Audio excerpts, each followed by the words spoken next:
Chers camarades, après ce si noble combat du peuple de Guinée tout entier, et comme toute entreprise humaine, il me paraît nécessaire pour le FNDC de marquer un temps, par obligation de redevabilité, pour faire le bilan des actions menées et explorer de nouvelles perspectives. Dans cet esprit, qu'il me soit permis de dresser symboliquement et avec humilité un bilan très sommaire de notre expérience, tout en espérant que les historiens qui disposent de l'autorité et de la légitimité en la matière se pencheront un jour sur cet épisode de notre histoire glorieuse et sur la contribution du FNDC à la consolidation de la démocratie en Guinée. Mais avant, il importe de rappeler que l'objectif du FNDC était de favoriser l'alternance démocratique conformément à la Constitution, ce qui de facto induisait d'une part son opposition au troisième mandat et de l'autre son engagement dans la défense de la démocratie et de l'état de droit.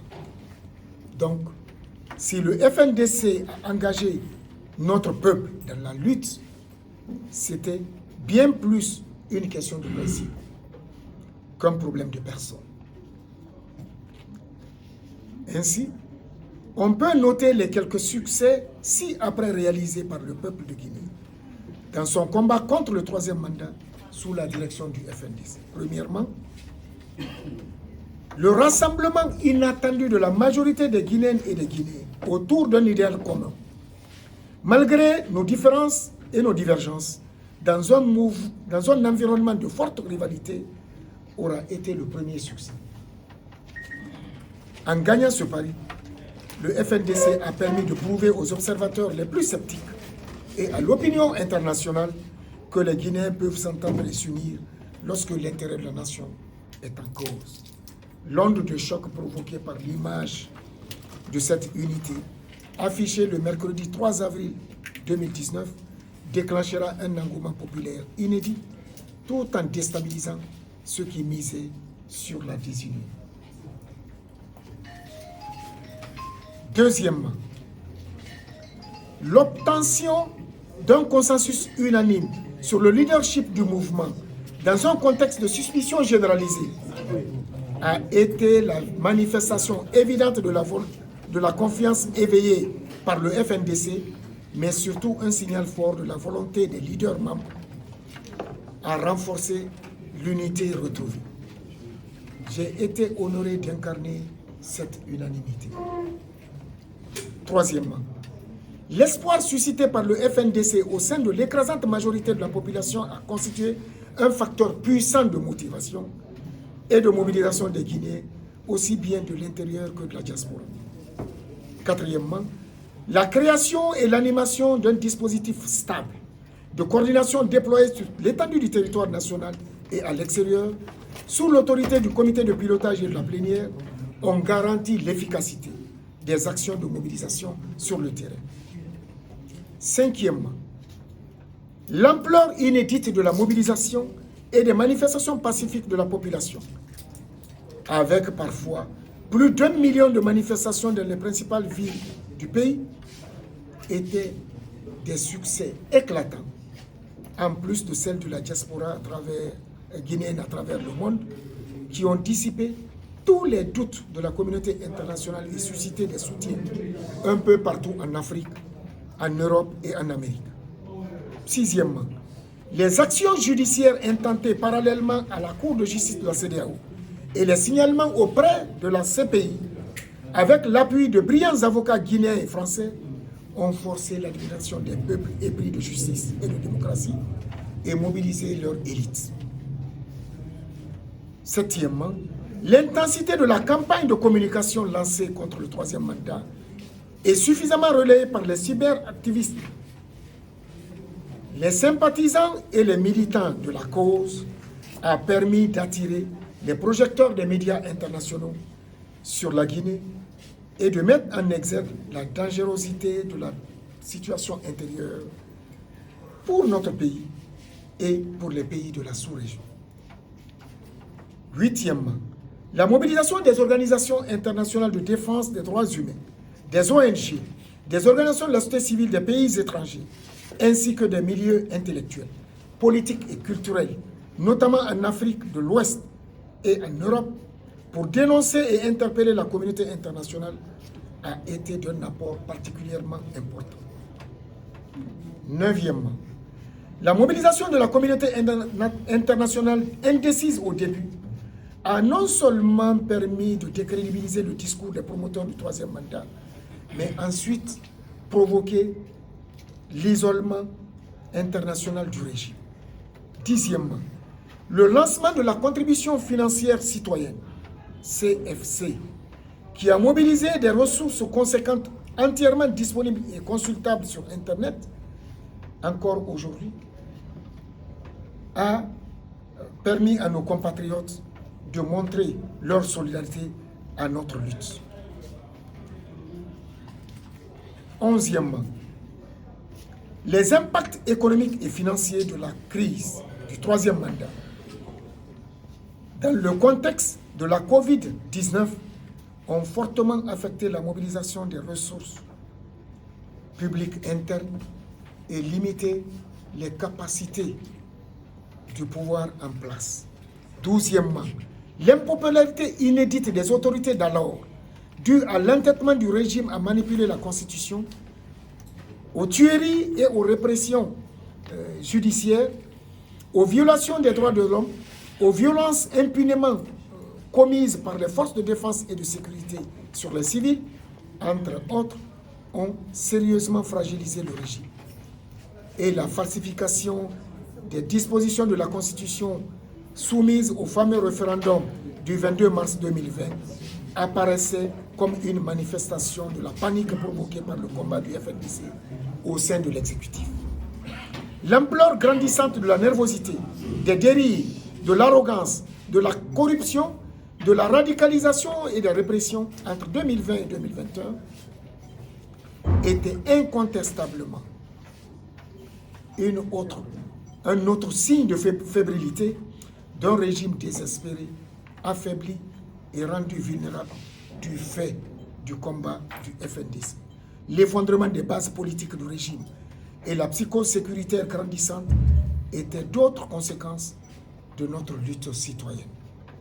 Les incidences croisées des résultats ci-dessus et d'autres ont créé les conditions objectives d'un dénouement tragique de la crise du troisième mandat avant même les présidentielles du 18 octobre 2020.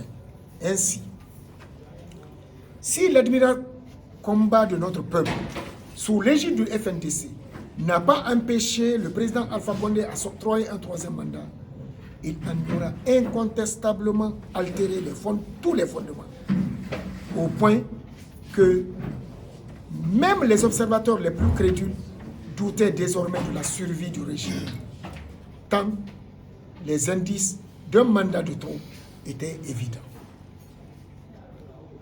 À défaut d'avoir empêché le troisième mandat de M. Alpha Condé, la lutte du FNDC aura créé un précédent tel qu'on pouvait affirmer que nul autre président ne s'engagera désormais dans une aventure politique aussi périlleuse sans redouter une réaction, celle du peuple.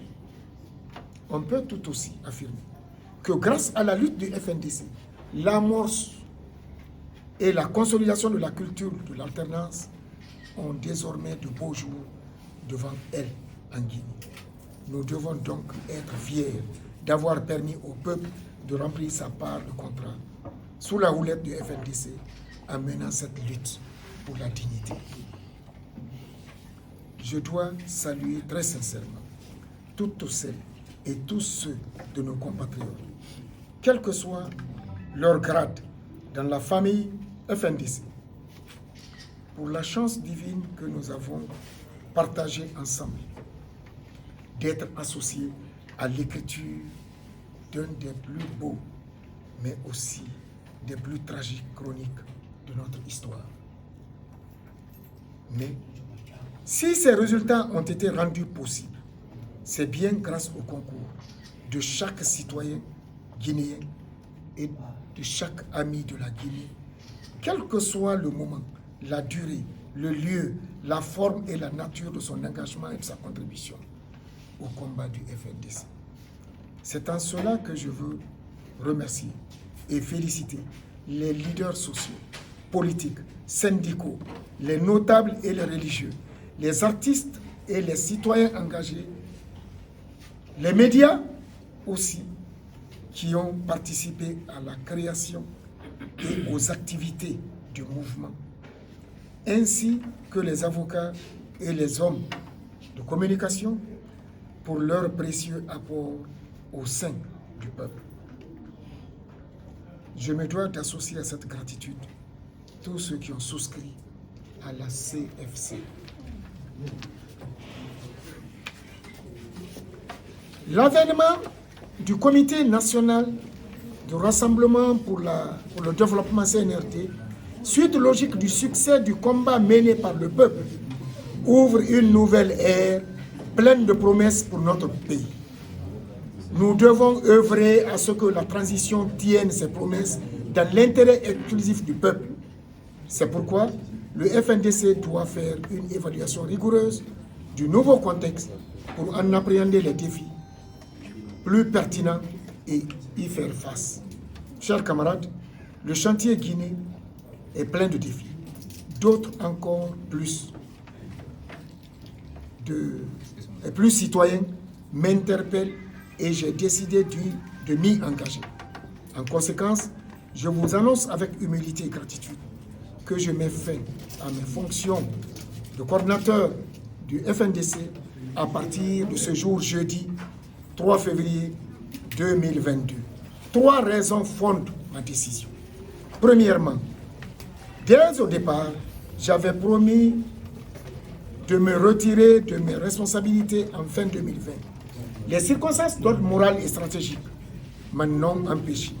Maintenant que ces contraintes sont levées et que l'objectif de la lutte du FNDC est, à mon humble avis, globalement atteint par rapport au 3e mandat, je considère que mon engagement doit être réorienté. Deuxièmement, étant convaincu que les vertus de l'alternance démocratique, pour laquelle je me suis battu au sein du FNDC, conformément à la Constitution de 2010, je voudrais de mon côté donner l'exemple. Troisièmement, l'émergence de jeunes leaders à même d'assurer la relève au sein du FNDC m'encourage à changer de statut pour devenir un simple militant au sein du mouvement, mais un militant engagé.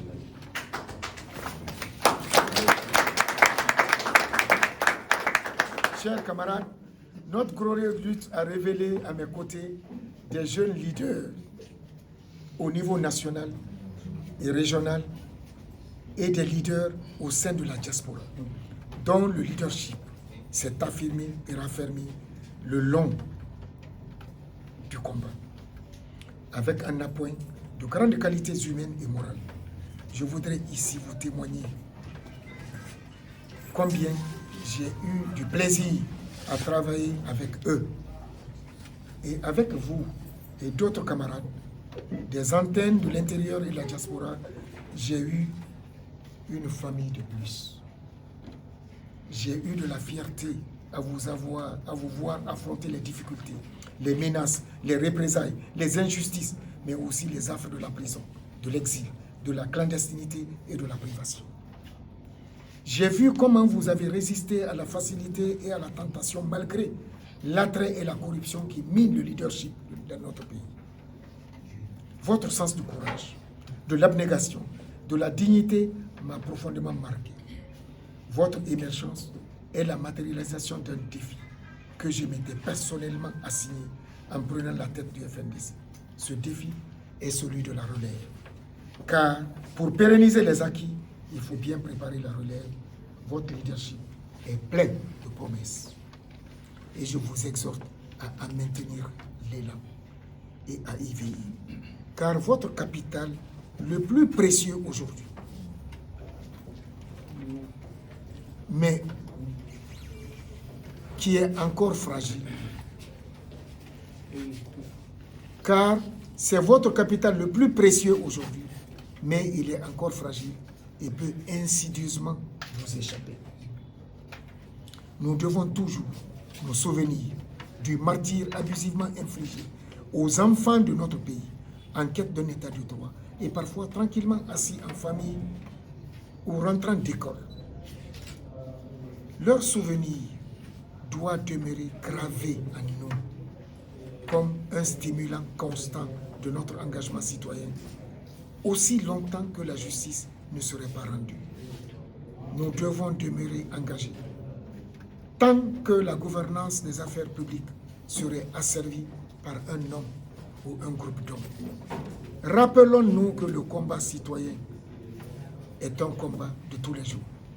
Je vous encourage à resserrer les rangs, à soutenir le nouveau coordinateur et ses collègues, car la lutte doit continuer jusqu'à l'avènement d'un véritable état de droit, avec une gouvernance plus juste et plus vertueuse. Je vous remercie.